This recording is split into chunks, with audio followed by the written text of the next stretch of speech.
Olá pessoal, sejam muito bem-vindos a mais um episódio do nosso Pod Colabora. Muito bom tê-los aqui novamente. E hoje, turma, nós estamos trazendo um professor. Sim, é um professor. Bom, eu tenho uma relação boa com ele porque nós fomos colegas de universidade juntos, estudamos juntos no mestrado, mas só que ele é uma cabeça brilhante e seguiu, foi fazer doutorado. Então ele é doutor em sustentabilidade pela USP, mestre pela PUC, é um dos principais referências no tema de ESG aqui no Brasil, né? Então, com bastante orgulho aqui, a gente traz ele para o Pod Colabora para conversar com vocês, conosco aqui. E eu estou falando do Marcos Nakagawa, mais conhecido como nosso professor Naka. Muito bem-vindo, Marcos. Obrigado, Papini. Olá, pessoal. Muito bom ter aqui vocês. Muito orgulho estar aqui para conversar um pouquinho aí sobre saúde, sustentabilidade, ESG.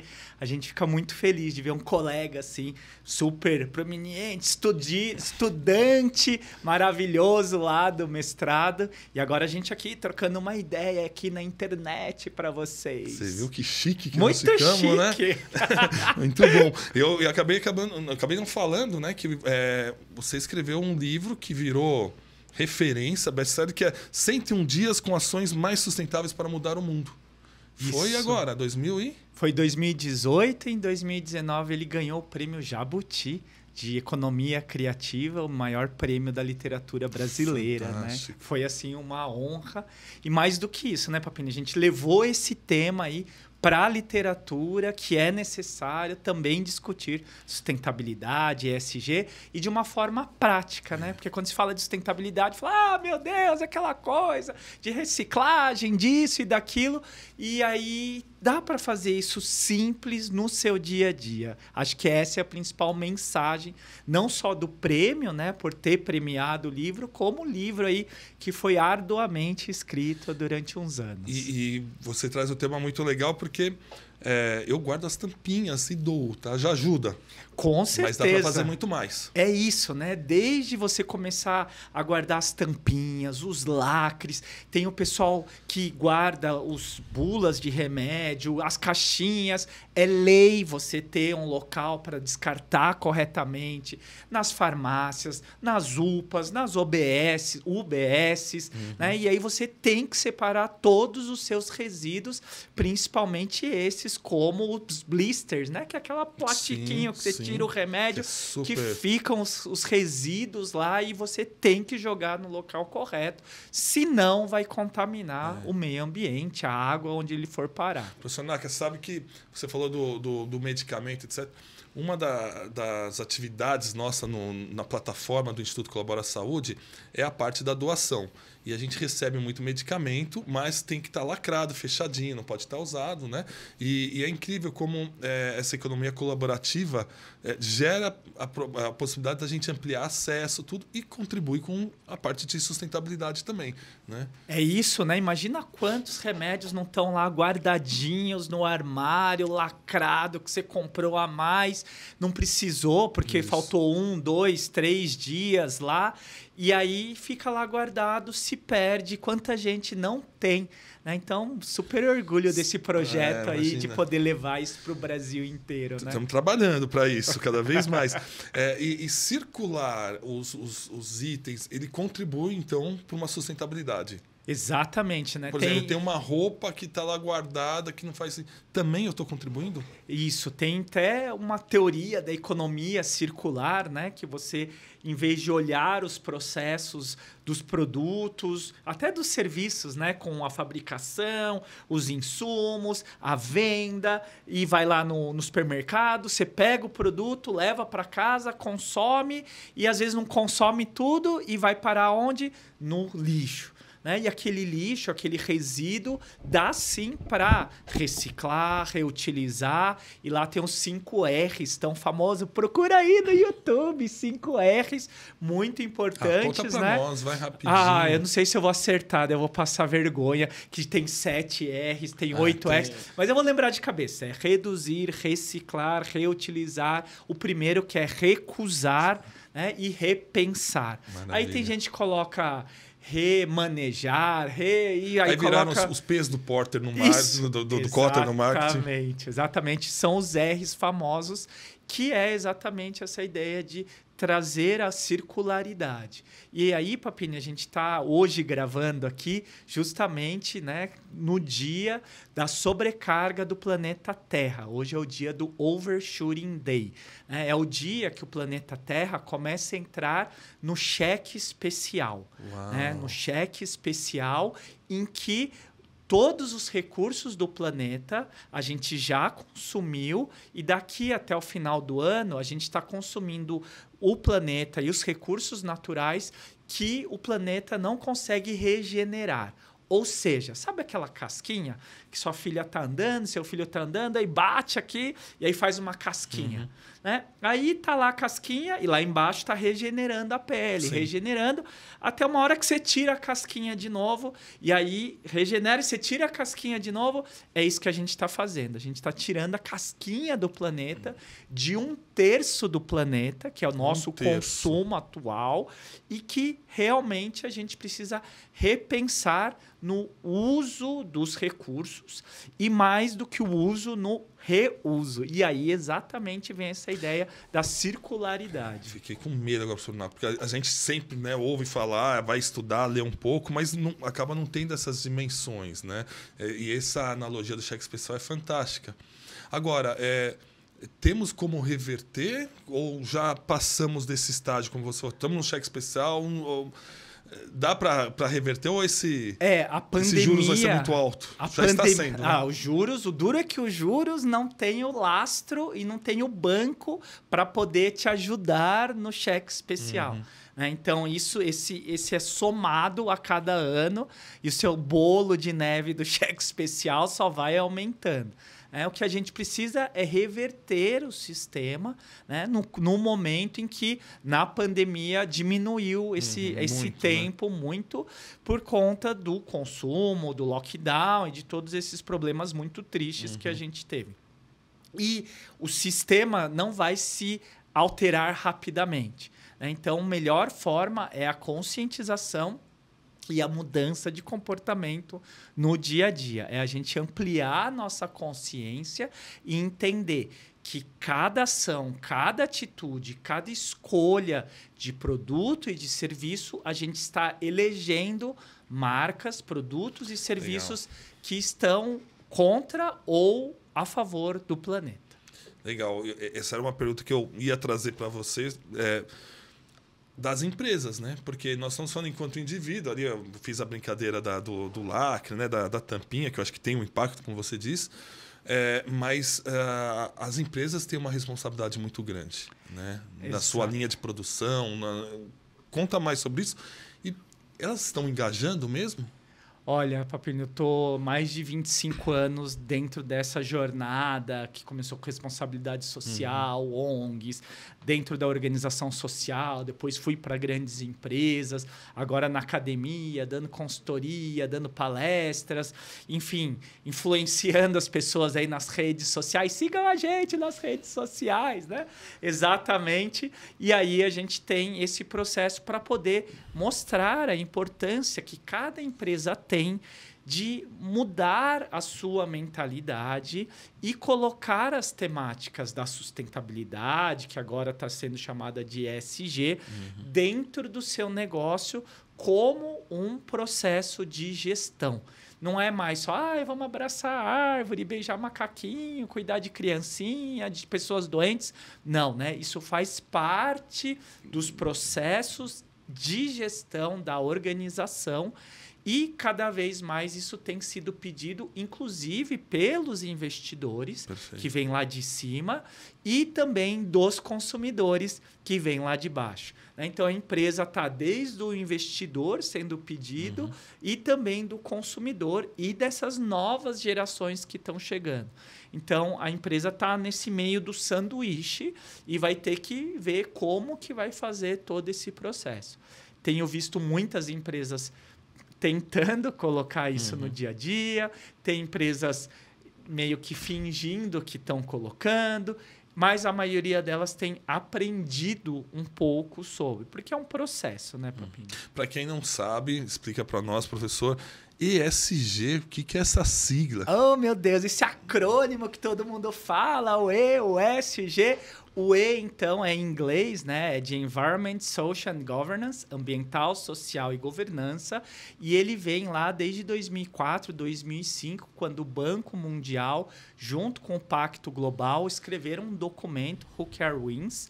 E dentro desse documento, eles citaram esse modelo de gestão que entra o ambiental, social e a governança.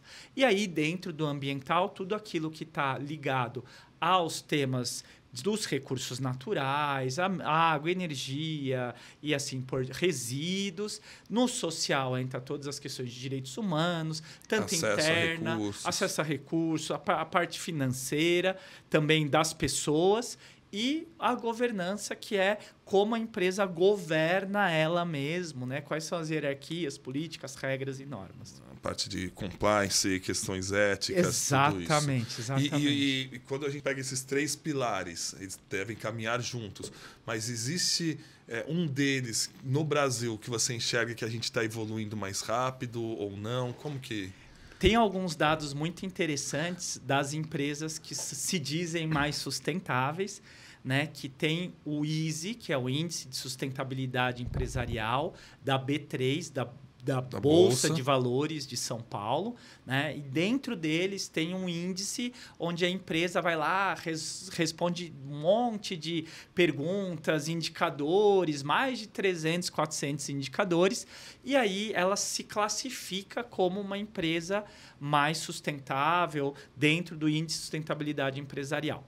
Bom, dentre as empresas que estão lá, numa pesquisa feita em 2021 ou 2022, mostrava que as empresas iam muito bem na parte ambiental, bem na parte de governança e no social uma dificuldade muito grande.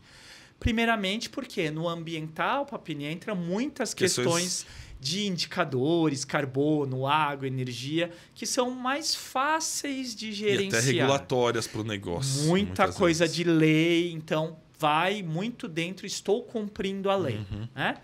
O governamental, a governabilidade, a governança da empresa muitas dessas grandes empresas, se não tiver isso, nem pode estar na bolsa. São auditadas, né? A CVM cobra, né, por você ter ações abertas na Bolsa de Valores, você tem que ter... Os dados transparentes, todos disponíveis. E o social é o mais deficitário. Por quê? Porque se fica muito no público interno, né, de muitas coisas de lei também, de compliance, e tem que ter uma dificuldade de ir além da lei. Né, de ir além da lei. Quando você fala de diversidade, investimento social privado, transformar os direitos humanos para os fornecedores, para os outros stakeholders. Então, realmente, o social é o mais deficitário no Brasil. E aí, já vi alguns estudos mostrando que isso nada mais é do que o reflexo da nossa sociedade brasileira. Né? Porque lá na Suécia, na Suíça, na Alemanha, né, que tem exatamente um social amparado, inclusive, pelo governo, por leis, aí fica muito mais fácil ou básico de se lidar. Né? Então, e aqui, o ambiental nosso, a legislação é muito forte também, até mais do que alguns outros países. Então, por isso que talvez tenha esse ambiental mais forte. Fantástico. Eu nunca tinha olhado por essa perspectiva, por isso que é bom ter um professor aqui conosco, né? Mas, e talvez por isso que muitas vezes quando a gente fala de ESG, população em geral, para a sociedade civil como um todo, há sempre uma desconfiança, né? Porque a sociedade como um todo talvez não perceba porque não chega até ela. E isso que você trouxe de... Olha, muitas vezes também está da porta para dentro, que já é ótimo, né? Porque a gente está trabalhando com a diversidade, com a inclusão, mas a gente precisa fazer chegar para fora. Impactar a comunidade, impactar a sociedade. É isso? E aí, né, Papini, dentro dessa coisa da sociedade, do consumidor, já tem várias pesquisas, né, como o Google e MindMiners, que foi do ano passado, mostrando que cada vez mais o consumidor quer olhar as empresas não só do olhar do produto, do preço, né? Mas também quer que as empresas tenham a sua responsabilidade social, a sua responsabilidade ambiental, para que elas possam escolher essa empresa. E 1 em cada 4, em cada 5 já ouviram falar de ESG. Então, uma em cada 4 ou 5 pessoas. Eu não me lembro agora de cabeça. Mas uns 20% já ouviram falar de ESG. E quando você vai para, por exemplo, geração Z, né, a geração mais nova aí, você já vê que quase 70% gostaria de comprar só de empresas que são mais sustentáveis e responsavelmente sociais. Eu tenho um filho de 5 anos, né? E ele outro dia chegou em casa falando que, pai, esse seu carro não serve porque ele não é elétrico. É isso aí, muito 5 bem. anos, né? É e isso. fora outras coisas que a gente vai... E eu acho que é muito legal, porque isso dá essa perspectiva de uma sociedade mais consciente, né? E eles nos ensinam muito. Eu acho que você pegou o ponto exato, né? O que acontece é, ainda a gente tem uma indústria que é uma indústria baseada lá no Fordismo, no Taylorismo, no processo produtivo, de entregar. Evoluímos, né? Começamos a pensar nos funcionários, avaliação 360, mas no fim do dia você tem que produzir, vender e é isso. E ter o lucro e dar para o acionista. E a sociedade começa a questionar muitas outras temáticas, né? Se você pega a questão de diversidade, de racismo, homofobia, LGBTQI+, a questão das mulheres, né? Do gênero, a escolha sexual, enfim, tantos temas que estão aí no dia a dia da nossa sociedade, e isso vai automaticamente refletir na empresa, nos produtos, nos processos e nos serviços. Então, não dá para desassociar, né, o que a sociedade está fazendo com o que a empresa está fazendo. E ela tem que se atualizar, tem que conhecer. E aí a gente passa muito pelo choque de gerações. Né? E o choque de gerações é exatamente o momento da troca da liderança das empresas. Né? Esses líderes que hoje lá estão, eles sobreviveram a juros altos, a planos reais, a alta inflação, e graças a esses executivos, herdeiros, donos de empresas, empreendedores que estamos aqui. Né? Só que agora mudou a sociedade. A pauta, né? Mudou a pauta, mudou a sociedade. Não dá para ficar lá naquele passado que era assim que eu fazia, era assim que eu governava, na governabilidade, né? Na governança, era assim. Não, agora cada vez mais... Era o lucro pelo lucro. O lucro pelo lucro, a qualquer custo e a qualquer preço, que é exatamente esse o grande tema. O preço estamos pagando agora. Exatamente, do planeta, do aquecimento global, do Overshooting Day, né? Do dia do planeta, do limite planetário. Então, é isso, essa atualização no software das empresas que é necessário. Porém, eu tenho dó desses CEOs e executivos, né? Eu até brinco lá nas minhas aulas, nas palestras, porque esse executivo, essa executiva, a alta liderança das empresas, está tendo que lidar com 3, 4 gerações dentro da sua organização. Perfeito. Com 3, 4 pensamentos diferentes, de realidades diferentes, de backgrounds diferentes.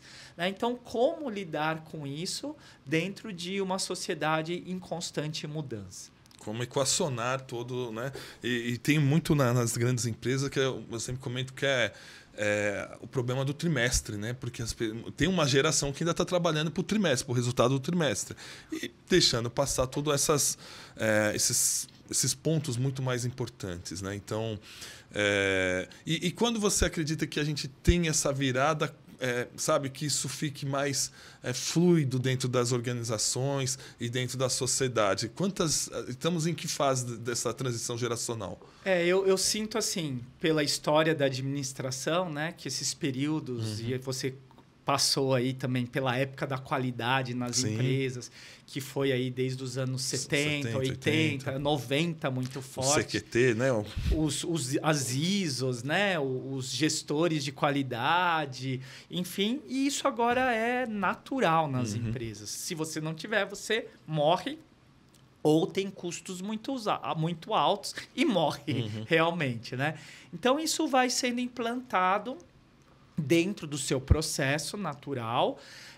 Sempre vai ter a resistência, que hoje, inclusive, está tendo resistência nos Estados Unidos, na Europa, com o movimento anti-ESG de investidores, né? Porque todo movimento sempre tem um anti-movimento. Né?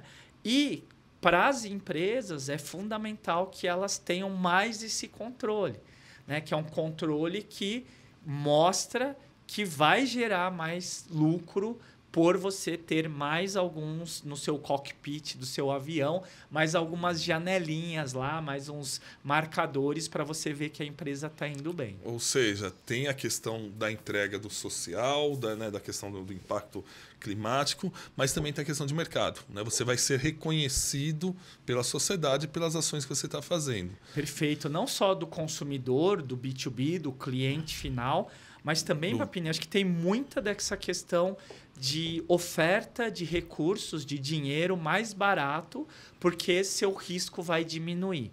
Né? Então, uma grande empresa aí da área de eletricidade, né? De energia, conseguiu vários bilhões de reais porque ele vai investir nas questões das mudanças climáticas. Crédito de carbono. Perfeito. E aí o crédito que ele conseguiu no banco é um crédito muito mais barato do que um crédito tradicional de um empreendedor ou um empréstimo, alguma coisa assim. Né? Porque esse dinheiro está aí. Né? O dinheiro da COP, que está lá falando das diferenças entre os países, está lá no BID, daí do BID vem para cá, vem para lá, e cai na mão de alguém, num bancão aqui ou em algum fundo de investimento, e aí o pessoal vai procurando o projeto. Né? E aí aquela empresa que está à frente nisso vai ter esse capital muito mais barato. Ou seja, você é empresário, grande executivo, que ainda acha que a Terra é plana, já tem muita coisa avançando aí. Né? Exatamente. Eu brinco, né, Papini, que você, empresário que está aí com o seu checklist, né, com vários temas para cuidar com a sua equipe, um monte de gente. Desculpa, agora tem mais 10 temas para você colocar no seu checklist. Né? Então, se prepare que, com certeza, né, a gente precisa ter uma listinha maior para você poder pilotar. Mas que temas muito relevantes, não mais para o seu balanço final, mas para o balanço do planeta. Né? Exatamente. E se não é pelo amor, vai ser pela dor. Né? E essa dor que muitas vezes já não vai fazer sentido, né? Esse discurso, pelo planeta, pelos seus netos. Não, tem muitos executivos que já estão lá, batalharam, merecido, vários anos, passaram por um Brasil totalmente discrepante. Né? Tem uma amiga que veio da Argentina, está morando aqui, e ela nasceu nessa época da inflação galopante, que é o que os meus pais viveram. Né? E aí a gente estava até falando dos modelos onde guarda as coisas, como é que chama mesmo? As dispensas. As dispensas? Nossa, as dispensas eram gigantescas nos anos 80, né? Cheio de latas e tudo mais. Até hoje meus pais ainda fazem uma compra do mês, né? Por essa cultura da inflação. Imagina um empresário com várias bocas para alimentar, com vários projetos, e agora... Nossa, agora que ele conseguiu chegar lá, né, o executivo, agora ele tem que aproveitar. Né? Também não dá para ficar falando... Não tem vilão, né? Isso, não tem vilão. Não dá para vilanizar. Não dá para vilanizar. O que a gente precisa fazer é falar, bom, então agora aprenda mais esse tópico para poder fazer essa gestão. E o Brasil como um todo, enquanto país, a gente está mudando de governo novo, a gente vê que tem uma pauta... Né, de discussão muito mais acalorada do tema ambiental e de buscar recursos, etc. Existe um ranking no mundo sobre os países mais sustentáveis? E se existir, onde nós estamos?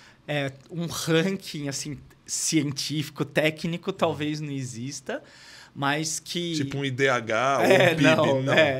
Existe a grande possibilidade, né, que alguns estudos mostram, principalmente do pessoal lá do World Economic Forum ou do Banco Mundial, mostrando as potencialidades que alguns países têm dentro do tema da economia verde. Na economia verde, leia-se tudo aquilo que vai gerar recursos financeiros por meio de processos que sejam mais sustentáveis, mais verdes. Sei lá, por exemplo, energia limpa, né? Por exemplo, eletrificação de carro, que você falou. Enfim, todos esses tipos de economia. E o Brasil, além do potencial energético, né, pelas suas hidrelétricas, pela eólica, que só está crescendo nesses últimos tempos, pela solar, pelo investimento, agora tem a discussão do hidrogênio, né, que está muito forte, e também tem a questão de manter a floresta em pé. Né? Porque daí você vai deixar carbono, vai captar mais carbono, e aí você, só de manter a floresta em pé, vai ter crédito de carbono. Né? É exatamente essa visão que alguns, não todos, do governo atual possuem, porém ainda é uma mudança de mentalidade muito grande, né? Porque a gente sai de um país totalmente agrário, né? No qual você tem muita terra e que tudo bem, vamos desmatar porque a gente precisa, por um agora não podemos desmatar, agora... Essa transição é a mesma transição energética, né? Que a gente estava lá no hidrelétrico e agora a gente precisa mudar para um outro. Esse é o conceito da matriz energética. Perfeito. Da composição da nova matriz energética. Exatamente. E aí a grande dificuldade é a mudança de mentalidade. Então, eu estava agora numa premiação do pessoal do Sindicato de Transporte na cidade de São Paulo, maiores transportadoras aqui de São Paulo e do país, e ele estava exatamente mostrando a dificuldade que não dá para eletrificar um caminhão de várias toneladas, porque não vai render. Né? Então, qual que é o combustível de transição do diesel, do petróleo, para chegar futuramente no hidrogênio verde, numa eletrificação efetivamente, né? E aí a própria indústria está tentando esses modelos de combustíveis de transição. Né? Então, aquela sua pergunta, quanto tempo vai demorar? A gente está na transição e tentando descobrir o que é essa transição. E eu acho isso muito emocionante, assim, porque a gente está... Poder viver esse momento, né? Perfeito. E vivenciar e discutir. Influenciar. Aqui. Perfeito. Eu acho que isso é a coisa mais linda que vai ficar escrito na história da administração e na história do país. O professor Nack é sempre contagiante, né? Você vai falando, eu já estou empolgado aqui pensando... e aí, professor, a gente... trazendo aqui... para o nosso dia, voltando, né, para a pessoa física. E aí, falando do seu livro dos 101 Dias com Ações Sustentáveis. Nós temos... como que foi? Como que você chegou no livro? Foram 101 dias que você foi? Conta para nós. Muito legal essa pergunta. Vamos fazer um spoiler aqui. Essa daí é uma... eu ia fazer 40 anos. E aí eu falei, nossa, eu já escrevi uns livros com autoria, mas não tinha o meu livro... Tenho meus filhos, já plantei árvore, falta um livro. E numa viagem dessa que eu fui dar uma palestra em Manaus, é aquela hora que não funciona a internet, não funciona nada. E a pergunta que sempre me faziam, legal, Nack, sustentabilidade, mas como eu faço isso no meu dia a dia? Além da tampinha. Além da tampinha, do lacre, como é que eu faço? E aí eu sentei no avião, fiquei lá, escrevendo várias ações, e deram 100 ações. E aí eu falei, bom, mais um no meu pastinha, livros a publicar e a escrever. E aí, com 40 anos, eu falei, agora eu vou fazer o seguinte, né? Todo mundo que der parabéns, vou falar, olha, eu tenho um projeto aqui de um livro, vai lá no crowdfunding, se quiser já antecipar, compra o livro. E aí eu consegui o livro, a Klabin patrocinou o restante que faltava, e aí eu falei, bom, agora eu tenho que escrever o livro. E eu coloquei as 100 ações que eu escrevi naquela viagem, mais uma ação que era ensine tudo isso a uma criança. Super. Né? E aí, até a ilustração foi feita com o desenho da minha filha, essa legal. Última. As outras foram pela minha ex-aluna, lá de design, na SPM. E aí a gente colocou o livro à venda e deu tudo certo, né? Então, foi aí que nasceu a história. As pessoas dando parabéns. Eu falei, quer ganhar um presente meu? Então, ajuda aqui no crowdfunding. Uma ação, o professor contou. Ensine uma criança. Tem que comprar o livro para entender as outras 100. E tem também os vídeos no YouTube. Dias Mais Sustentáveis no YouTube. Tem 30 vídeos lá, Papini, que a gente tirou do 101. A Klabin patrocinou esses vídeos na época da pandemia, que não dava para ir fazer palestra lá. E aí tá tudo lá no YouTube, gratuitamente, no meu canal Dias Mais Sustentáveis. Professor Naka. Não, Dias Mais Sustentáveis. Dias Mais Sustentáveis. Isso, exatamente, legal. Lá no YouTube. Boa. Vamos voltar um pouquinho aqui para o tema das empresas e aí tentando contextualizar um pouco para esse nosso ambiente aqui, do nosso público. A gente transita geral. Tá? A gente vai de jovens que querem entender mais sobre esse tema da economia colaborativa, executivos da área da saúde ou não, profissionais liberais. Mas qual que é o recorte de ESG na saúde? Existem dados, existem estudos de impacto? Como nós estamos? A saúde já é por si só, né? O setor de saúde já é de impacto positivo. Né? Então, ela já tem um social muito forte. Exatamente, porque ela já nasce para resolver um problema do mundo, um ODS, né? Um Objetivo do Desenvolvimento Sustentável, que tem lá, se não me engano, acho que é o 4, que é o ODS de saúde, acesso à saúde. E aí, todas essas empresas têm, então, a sua missão de melhorar a saúde das pessoas, seja vendendo um remedinho baratinho, remedinho caro, um sistema de saúde, um software, enfim, uma máquina, né? Um serviço. E aí, então, o social já é bem forte. O ambiental, muitas vezes, precisa aí de um trabalho mais forte nos seus processos industriais. Eu lembro que eu fui fazer uma palestra para uma farmacêutica que eles estavam captando água da chuva para poder limpar essa água depois e colocar como parte de uma substância deles. E eles tiveram aprovação da Anvisa e tudo mais. Então, olha que recorte legal, né? De você usar a captação, de você não precisar, de você fazer tratamento de água, que é o básico muitas vezes, né? Para poder passar por esses processos.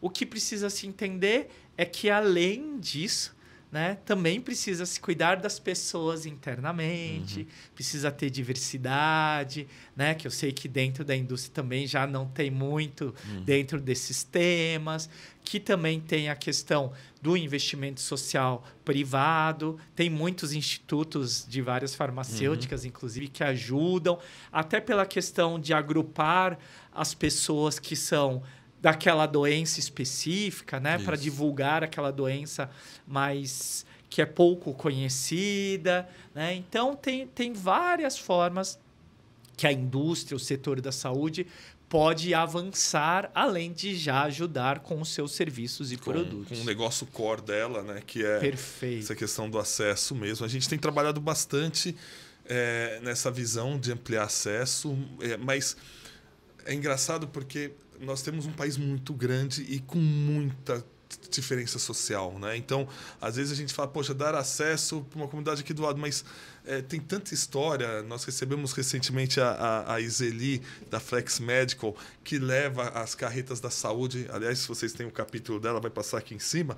Ela leva a saúde nas carretas para lugares assim que não tem luz, não tem nada, né? E é a primeira oportunidade de ter ali um dentista, um médico. Então, assim, é um país tão, né, plural, mas assim com diferenças tão grandes, né, que parece que não acaba, né? É isso. Por isso o trabalho bonito de vocês, né, de organizações, de institutos, que às vezes pegam essa lacuna, né, em que o governo próprio não consegue pôr, às vezes, capilaridade, né? E aí essas organizações do terceiro setor, da sociedade civil, conseguem apoiar o governo, ajudar, fazer parcerias com o governo em alguns lugares, né, para levar acesso à saúde a quem não tem. Um ótimo exemplo é o Saúde e Alegria, né, que lá esse é o pessoal super bacana, também para você convidar aqui para o podcast. Já tá anotado. Que é o pessoal lá do norte, lá em Santarém, que eles têm um hospital barco, né? E isso já há muitos anos, acho que é mais de 20 anos que eles têm isso.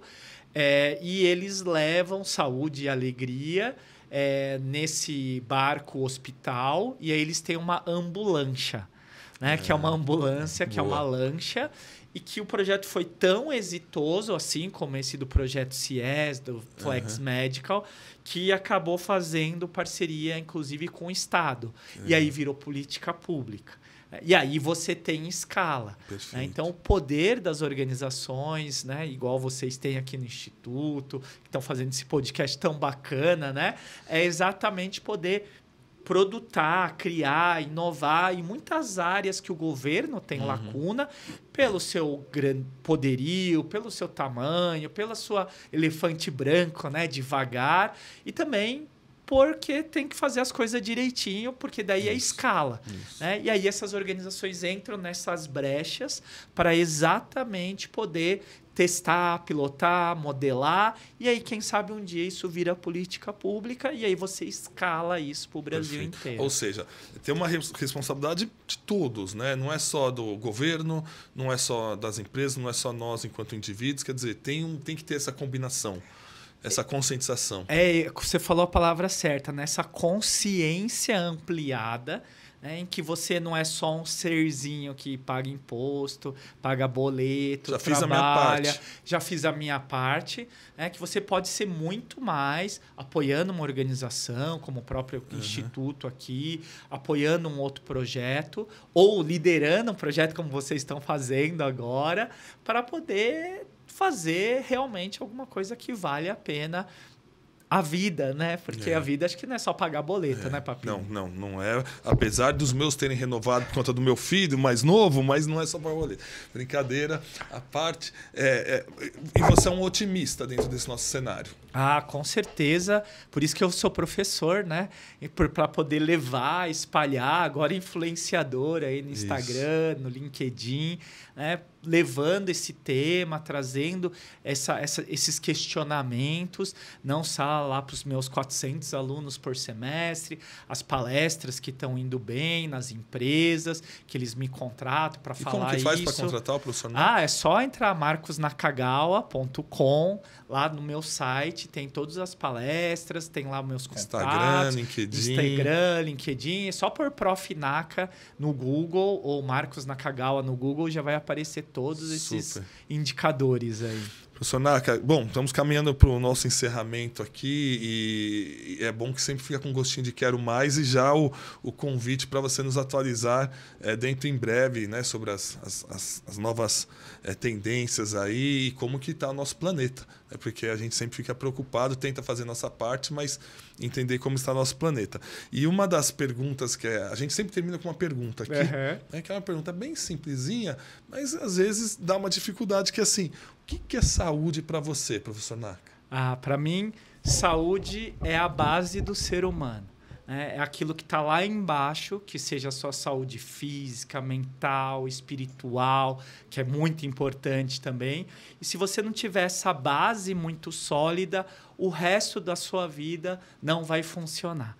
E você vai viver curando alguma coisa que você poderia estar mais preparando, poderia estar vivenciando uma saúde mais proativa, né? E evitando doenças mentais, espirituais e também físicas. Então, saúde, para mim, é a base de tudo e tem várias e várias formas de você trabalhar com essa saúde. Maravilha. ESG impacta na saúde, total. O ESG é também um dos pedacinhos aí. A saúde, na verdade, é um dos pedacinhos do ESG.